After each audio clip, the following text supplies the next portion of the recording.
Hey everyone, here with the joint replacement therapist with another exercise you can perform to help increase your knee flexion or knee bending range of motion.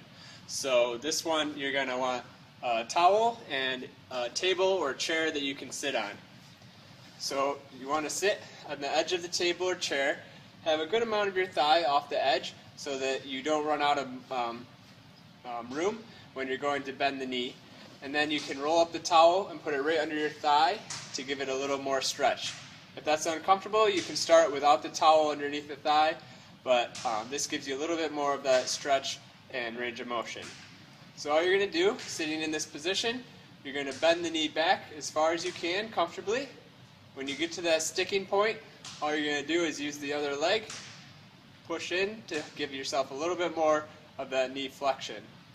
I like to hold that for about 5 to 10 seconds and usually perform about 10 to 15 reps at a time.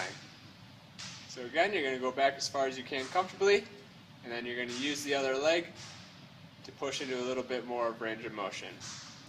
Thank you very much. Have a great day.